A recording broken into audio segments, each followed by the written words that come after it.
Caríssimos amigos, salve Maria. Eu vou aqui, embora em condições não muito favoráveis de gravação, iluminação e tudo, mas eu vou procurar gravar algumas coisas, estando aqui num hotel em Maringá, mas para não deixar atrasar, porque eu ainda continuo a viagem e não vou ter condições de gravar no final de semana. O que eu queria gravar hoje é um complemento da última reunião, da última exposição, melhor dizendo, sobre o inferno. E não é nada mais nada menos do que um conjunto de testemunhos de pessoas que estiveram no inferno, que Deus deu a elas a possibilidade de estarem no inferno, para verem o inferno, e evidentemente para o bem das almas delas, como também para o bem das almas de terceiros, para quem eles narrariam o que viram. Então, nesse sentido, devemos aproveitar bem o que é dito. O primeiro texto que eu vou ler é de Santa Faustina Kowalska. E ela diz assim: Hoje, conduzida por um anjo, fui levada às profundezas do inferno. É um cavernoso lugar de grandes suplícios. E como é abissal a sua vastidão, quer dizer, é imenso, o inferno é imenso. Eis os diferentes tormentos que vivi. O primeiro castigo que constitui o inferno é a perda de Deus. Realmente, a criatura feita por ele, por Deus, ela se revoltou e Deus a rejeita. Deus não quer saber mais dela. E a felicidade suprema dela, que é o convívio com Deus, ela perde para toda a eternidade. O segundo é o perpétuo remorso da consciência. Então a pessoa vai para o inferno e lá ela fica: o que eu perdi? Onde eu vim cair? Por que eu fiz isto? E etc. Isso eternamente. O terceiro, o de que essa condição nunca mudará.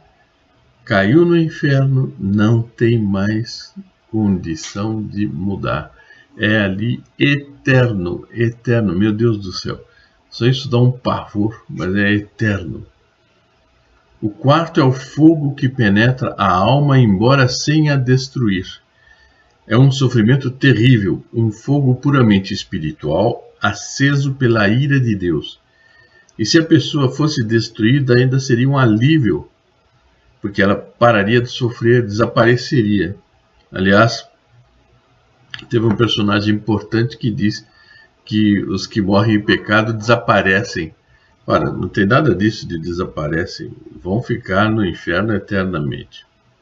O quinto é a contínua treva, um horrível cheiro sufocante, e embora haja escuridão, os demônios e as almas danadas veem-se mutuamente e reconhecem todo o mal, quer dos outros, quer seu. Então, é aquela, vamos dizer, aquela espécie de fenômeno social, e em conjunto eles participam do mesmo sofrimento. E, num certo sentido, esse conjunto faz aumentar o sofrimento deles. O sexto é a constante companhia de Satã. Não vai ter Deus, não vai ter os anjos, não vai ter os santos do céu, mas vai ter Satanás e os seus perpetuamente, ou melhor, eternamente, que é muito mais do que perpetuamente. O sétimo, o tremendo desespero, ódio a Deus, maldições, pragas e blasfêmias. Então, o desespero daqueles, não tem a mínima esperança mais de nada, sabe o que é sofrimento, sofrimento, sofrimento, ódio, ódio, ódio, acaba, que não acaba nunca mais. Estes são os tormentos porque todos os condenados em conjunto passam, mas não se acabam aqui os suplícios. Ela ainda diz: há outros dirigidos a algumas almas em especial, são as penas dos sentidos. Cada alma é atormentada com o que pecou, de maneira horrível e indescritível. Existem pavorosas prisões subterrâneas, cavernas e poços de tormento, onde cada tortura difere da outra. Eu teria morrido só de ver essas terríveis expiações, se não fora a onipotência de Deus haver-me amparado. Então vamos dizer, quem pecou sobretudo com os olhos vão sofrer uma barbaridade. Quem pecou sobretudo com as mãos vão sofrer uma barbaridade. E assim se aplica a outros aspectos do corpo. Que cada pecador saiba que, naquele dos sentidos com que pecou, há de vir a ser atormentado por toda a eternidade. Isso aqui vale para a imoralidade de uma maneira até especial. A Jacinta disse que o maior número dos condenados é por causa da impureza. Eles vão atrás de um prazer que depois vai ser o tormento eterno deles. Escrevi isto por ordem de Deus, para que nenhuma alma se desculpe, dizendo que não há inferno, ou que ninguém lá esteve e não sabe como é. Quer dizer, tem gente de grande gabarito que nega a existência do inferno. Esta pessoa é canonizada e afirma isto. Em quem acreditar? Evidentemente nela. Eu, irmã Faustina, por desígnio de Deus, visitei os abismos do inferno, para que eu possa noticiar às almas e testemunhar que ele existe. Sobre ele não me é permitido falar agora, mas tenho ordem de Deus para deixar isto por escrito. Os demônios estavam cheios de ódio por mim, todavia, pela vontade de Deus, eram obrigados a obedecer-me. E o que acabei de descrever dá apenas uma pálida imagem das coisas que vi. Quanta gente nem pensa nisso, nem pensa nisso. Vive nos maiores liberalismos morais, nos maiores relaxamentos, nos maiores entregas aos seus caprichos, aos seus instintos, tudo. Nem pensa nisso. Veja só o que ela diz aqui. Notei, no entanto, uma coisa. A maior parte das almas que lá estão é justamente daquelas que não acreditavam que o inferno existia. Nossa Senhora, quanto explica a situação atual, essa constatação dela. Quando voltei a mim, quase que não podia refazer-me do terror daquela visão. Como as almas sofrem horrores ali. Por isso, rezo com mais fervor ainda pela conversão dos pecadores. Rogo incessantemente a misericórdia de Deus para eles. Ó meu Jesus, preferia sofrer a maior agonia até o fim do mundo do que vos ofender com o menor que fosse dos pecados. Quer dizer, até pecado venial, até imperfeição. Diário da Irmã Faustina, caderno 2, 741. Agora vamos falar de uma doutora da Igreja, portanto, cuja palavra vale como certíssima. Né? Então vamos ver o inferno segundo Santa Teresa de Ávila, doutora da Igreja. Estando um dia em oração, achei-me de repente, sem saber como, e, segundo me parece, toda metida no inferno. Entendi que o Senhor queria que visse o lugar que os demônios lá me tinham preparado, e eu merecido por meus pecados. Foi de brevíssima duração, mas embora eu tivesse muitos anos, parece-me impossível esquecê-lo. Parecia-me a entrada à maneira de um beco muito comprido e estreito, semelhante a um forno muito baixo e escuro e apertado. O chão pareceu-me de uma água com lodo muito sujo e de cheiro pestilencial e cheio de muitas sevandijas peçonhentas. Deve ser um bicho qualquer que eu não sei, tipo uma aranha, qualquer coisa desse gênero. No fundo havia uma concavidade aberta numa parede, a modo de um armário, onde me vi meter em muita estreiteza. Tudo isso era deleitoso à vista em comparação do que ali senti.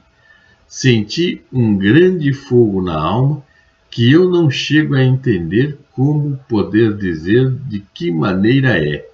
As dores corporais são tão insuportáveis que, Apesar de eu as ter passado nesta vida gravíssimas, tudo é nada em comparação do que ali senti. E segundo me dizem os médicos, tive as maiores que aqui se podem passar. Foi encolherem-se-me todos os nervos, quando fiquei tolhida além de outras muitas e de muitas maneiras, e até algumas, como tenho dito, causadas pelo demônio. Pois tudo isso é nada em comparação de que ali senti e ver que havia de ser sem fim e sem jamais cessar. E do agonizar da alma, um aperto, uma sufocação, uma aflição tão sensível que com um tão desesperado e aflitivo descontentamento que eu não sei explicar.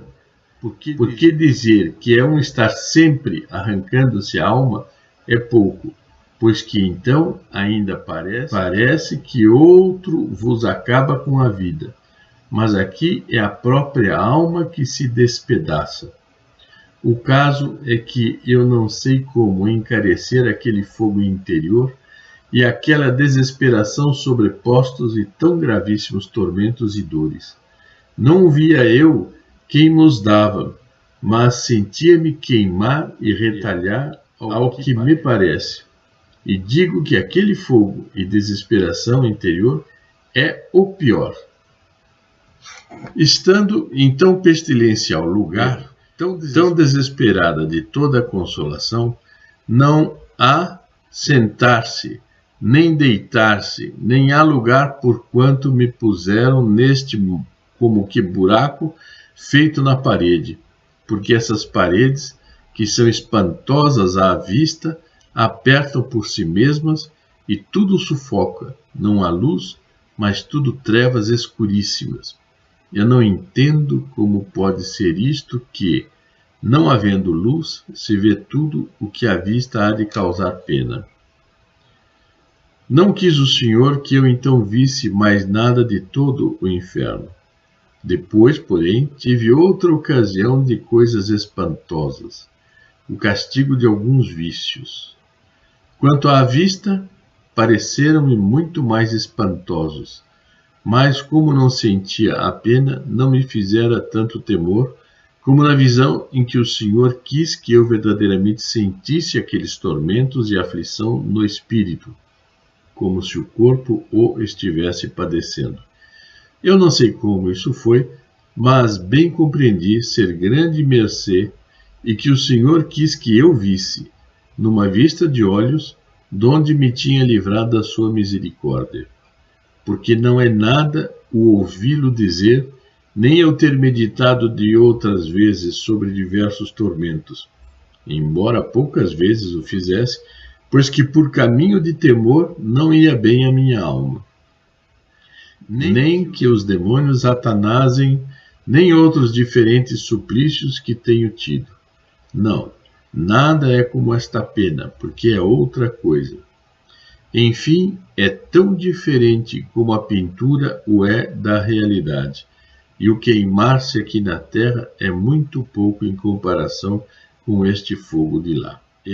E assim não me recordo vez alguma em que tenha trabalhos ou dores que tudo quanto cá na terra se pode passar não me pareça ninharia, e assim julgo que, em parte, nos queixamos sem razão. Torno, pois, a dizer que foi uma das maiores mercês que o Senhor me tem feito, e me tem aproveitado muitíssimo, tanto para perder o medo às tribulações e contradições desta vida, como para esforçar-me a padecê-las e dar graças ao Senhor que me livrou, ao que agora me parece, de males tão perpétuos e terríveis. De então para cá, como, digo, tudo me parece fácil em comparação de um momento que se haja de sofrer o que eu ali padeci. Espanta-me como, tendo lido muitas vezes livros que dão alguma ideia das penas do inferno, como não as temia, nem as tinha no que elas são, daqui cobrei a grandíssima pena que me dão as almas que se condenam, destes luteranos em especial, porque já eram pelo batismo membros da igreja, e os grandes ímpetos de salvar almas que a mim me parece certo que, para livrar uma só de tão gravíssimos tormentos, padeceria eu muitas mortes e de muita boa vontade. Santa Teresa de Jesus, Livro da Vida, capítulo 32. Agora vamos para uma outra mística que tem visões espetaculares de Nosso Senhor e tudo. Veja o que ela narra. É Santa Josefa Menendez. Vi muita gente do mundo cair dentro do inferno, e agora as palavras não podem descrever, nem por assombro, seus horríveis e espantosos gritos. Condenado para sempre, eu me enganava a mim mesmo, estou perdido, estou aqui para sempre, jamais. Os ruídos de confusão e blasfêmias não cessam por um instante. Um nauseabundo odor asfixia e corrompe tudo.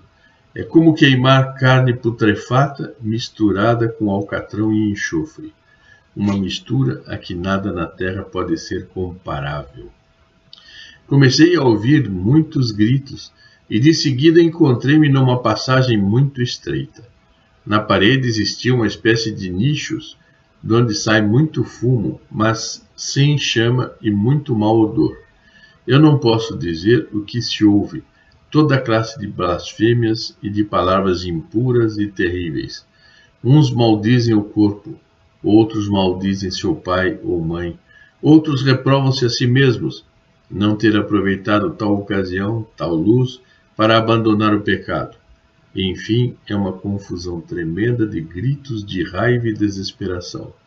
Mas o que não tem comparação com nenhum tormento é a angústia que sente a alma, vendo-se separada de Deus. Para poder livrar-me do inferno, e eu sou tão medrosa para sofrer, eu não sei a que estou disposta. Não sei dizer o que sofro. É tremendo, tanta dor. Parece que os olhos saíram de seu lugar, e como se os tirassem arrancando-os. Os nervos contraem-se, o corpo está como dobrado, não pode mover-se nem um dedo. O odor que existe é terrível, não se pode respirar, mas tudo isso é nada em comparação da alma, que conhecendo a bondade de Deus, vê-se obrigada a odiá-lo. E, sobretudo, se o conheceu e amou, sofre muito mais. Josefa Menendez, Convite ao Amor Divino. E agora vamos para uma visão que chega mais próxima de nós, porque é relacionado com Fátima. E isso tem relação com nossos dias. Vamos ver agora a visão do inferno segundo os videntes de Fátima. Né? Santo Francisco, Santa Jacinta e a Lúcia. Nossa Senhora diz: sacrificai-vos pelos pecadores, e dizei muitas vezes, em especial, sempre que fizerdes algum sacrifício. Ó Jesus, é por vosso amor pela conversão dos pecadores e em reparação pelos pecados cometidos contra o Imaculado Coração de Maria. Ao dizer estas últimas palavras, Nossa Senhora abriu de novo as mãos, como nos 2 meses passados. O reflexo pareceu penetrar a terra e vimos como que um mar de fogo. Mergulhados nesse fogo os demônios e as almas, como se fossem brasas transparentes e negras ou bronzeadas com forma humana, que flutuavam no incêndio, levadas pelas chamas que delas mesmas saíam, juntamente com nuvens de fumo caindo para todos os lados, semelhante ao cair das fagulhas em grandes incêndios, sem peso nem equilíbrio, entre gritos e gemidos de dor e desespero, que horrorizava e fazia estremecer de pavor. Devia ser, ao deparar-me com esta vista que dei, esse ai que dizem ter me ouvido. Realmente, enquanto a Lúcia estava tendo visão, ela deu um grito, ai! Então ela disse, deve ter sido nessa hora. Depois continua. Os demônios distinguiam-se por formas horríveis e asquerosas de animais espantosos e desconhecidos, mas transparentes como negros carvões em brasa. Assustados e como a pedir socorro, levantamos a vista para Nossa Senhora, que nos disse com bondade e tristeza: Vistes o inferno para onde vão as almas dos pobres pecadores. Para a salvar, Deus quer estabelecer no mundo a devoção ao meu Imaculado Coração. Nossa Senhora, repito, ela não disse, vistes o inferno, mas não vos preocupeis, porque vai ser desativado, agora são novos tempos, com o modernismo, com o progressismo, aquilo vai ser uma grande lanchonete onde vai ser servido Coca-Cola e cachorro-quente. Nada disso. Aí Nossa Senhora disse: Se fizerem o que eu vos disser, salvar-se-ão muitas almas e terão paz. A guerra vai acabar, mas se não deixarem de ofender a Deus, começará outra pior. Quando virdes uma noite alumiada por uma luz desconhecida, sabei que é o grande sinal que Deus vos dá de que vai punir o mundo de seus crimes por meio da guerra, da fome e de perseguições à Igreja e ao Santo Padre. Para a impedir, quer dizer, a guerra, virei pedir a consagração da Rússia ao meu Imaculado Coração e a comunhão reparadora nos primeiros sábados. Tudo isso foi levado muito pouco a sério pelos progressistas, de modo geral. Se atenderem a meus pedidos, a Rússia se converterá e terão paz. Se não, espalhará seus erros pelo mundo, promovendo guerras e perseguições à Igreja. Os bons serão martirizados. O Santo Padre terá muito de sofrer, várias nações serão aniquiladas. Dizer aniquiladas é ficar reduzida a nada. Por fim, o meu Imaculado Coração triunfará. Essa é a grande mensagem de Fátima. O Santo Padre consagrar-me-á à Rússia, que se converterá, e será concedido ao mundo algum tempo de paz. Em Portugal conservar-se-á sempre o dogma da fé, etc. Isto não o digais a ninguém. Ao Francisco sim podeis dizê-lo. É que o Francisco ele só via, ele não ouvia. A Jacinta via e ouvia. E a Lúcia via, ouvia e falava. Aí Nossa Senhora completou. Quando rezais o terço, dizei depois de cada mistério: Ó meu Jesus, perdoai-nos, livrai-nos do fogo do inferno. Levai as almas todas para o céu, principalmente aquelas que mais precisarem. Aparição de 13 de julho, sexta-feira. Então veja que Nossa Senhora mesmo ditou uma oração onde ela pede para sermos libertos do inferno, sermos livres do inferno. E como é que tem gente que ainda diz que o inferno não existe? Coitado deles, coitado deles. Bem, agora para termos uma pequena ideiazinha de como é o inferno, eu vou colocar um pouco do som, um som que foi gravado, conforme eu disse na última gravação, na última exposição. Não sei se ele é verdadeiro ou não, mas de qualquer maneira, ainda que seja uma coisa montada, se for, dá para a gente ficar com uma ideia do que se sente dentro do inferno do ponto de vista de audição. É uma coisa tremenda. E com isso nós encerramos esta exposição, pedindo muito a Nossa Senhora que nos ajude. Eu queria recordar aqui a segunda parte da Ave Maria. Santa Maria, Mãe de Deus, rogai por nós, pecadores, agora e na hora de nossa morte. Amém. Rezemos muito para nos livrarmos do inferno. Que Nossa Senhora favoreça a todos e até a próxima.